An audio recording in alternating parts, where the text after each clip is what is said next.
మహబూబ్నగర్ జిల్లా మక్తలో సీఎం రేవంత్ రెడ్డి పర్యటించారు. ప్రత్యేక తెలంగాణ సిద్ధించిన తర్వాత కూడా ఉమ్మడి మహబూబ్నగర్ జిల్లా నిర్లక్ష్యానికి గురైందని ఆవేదన వ్యక్తం చేశారు. కేసీఆర్ హయాంలో ఉమ్మడి మహబూబ్నగర్ జిల్లాను పట్టించుకోలేదని తీవ్ర ఆగ్రహం వ్యక్తం చేశారు. బీఆర్ఎస్ పాలనలో జిల్లాకు తీరని అన్యాయం చేశారని దుజ్జమెత్తారు. మహిళలకు ఉచిత బస్సు ప్రయాణం కల్పిస్తే ఆటో డ్రైవర్లను మాజీ మంత్రి కేటీఆర్ అండ్ కో రెచ్చగొట్టి తమ మీదకు పంపుతున్నారని దుజ్జమెత్తారు. తమ ప్రభుత్వంలో పేదలకు కూడా సన్నభయం ఇస్తున్నామని గుర్తు చేశారు. మహిళలను వ్యాపారవేత్తలుగా మార్చేందుకు చర్యలు చేపట్టామని తెలిపారు.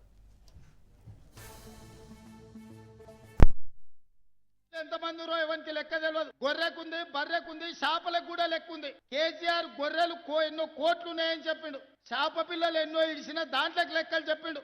ఏర్కలోళ్ళ దగ్గర పందులకు కూడా లెక్కలు చెప్పిండు. కానీ మా బీసీలు ఎంతమంది ఉన్నాయంటే లెక్కలు దుర్మార్గంగా ఈ విధంగా 100 ఏళ్ల నుంచి మా బీసీల లెక్కలు తేలేకపోతే, బీసీలే కాదు 100 ఏళ్ల నుంచి లెక్క పెట్టకపోతే ప్రతి కులాన్ని లెక్క కట్టి లెక్కలు తేల్చి ఇవాళ బీసీలు 56% ఉన్నారని లెక్క తేల్చి ఈ దేశానికే ప్రపంచానికే 100 సంవత్సరాల నుంచి చిక్కుముడిగా ఉన్న కులాల వర్గీక కులాల లెక్కలు తేల్చి ఇవాళ మన ప్రభుత్వం ఈ పనులు చేసింది. మీ పాలమూరు బిడ్డ ఈ తెలంగాణ రాష్ట్రానికి పెద్ద కొడుకుగా మారి 8 లక్షల కోట్ల రూపాయలు కేసీఆర్ అప్పు చేస్తే కన్నోన్ని కాళ్ళు పట్టుకొని కడుపుల తలకాయ పెట్టి అప్పులు చెల్లించుకుంటూ ఇన్ని సంక్షేమ కార్యక్రమాలు చేసుకుంటూ నా గడ్డ పాలమూరు జిల్లాకు 1,000 కోట్ల రూపాయలు అభివృద్ధి కోసం అందిస్తుంది. ఊరు గెలిచినాం, రచ్చారు కదా మన సొంత ఊర్లో మన సర్పంచ్. ఈ రోజు మీరు ఒక ముఖ్యమంత్రిగా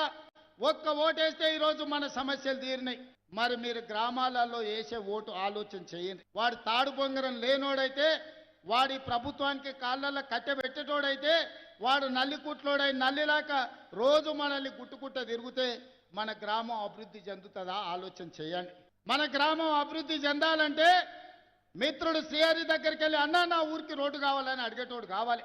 మా ఊరికి తాగనీకే నీళ్లు కావాలి, మా ఊరికి గుడి కావాలి, మా ఊరికి బడి కావాలి, మా ఊరికి కరెంటు కావాలని మంత్రి దగ్గరికి ఎమ్మెల్యే దగ్గరికి పోయి అడిగేటోడు కావాలి.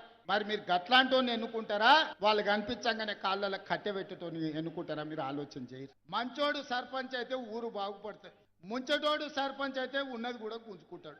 మంచోడు అని మీరు సర్ది కడతారంటే వాడు పోయి బొడ్రాయి కాడ కూర్చొని ఫోన్ చేసి మళ్ళీ ఇంటికి వచ్చిన ఇంకేమన్నా ఉంటే పెట్టాలి. అట్లాంటోనికి మాత్రం ఓటు వేయకండి.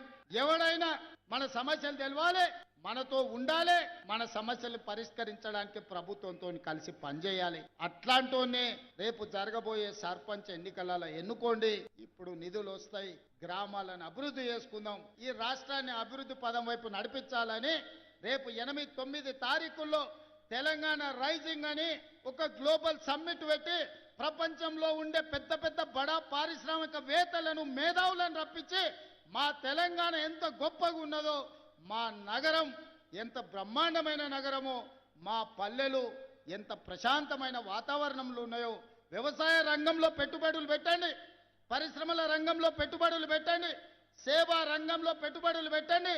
లక్షలాది మంది మా తెలంగాణ యువత ఈనాడు చదువుకొని మేధావులుగా ఉన్నారు.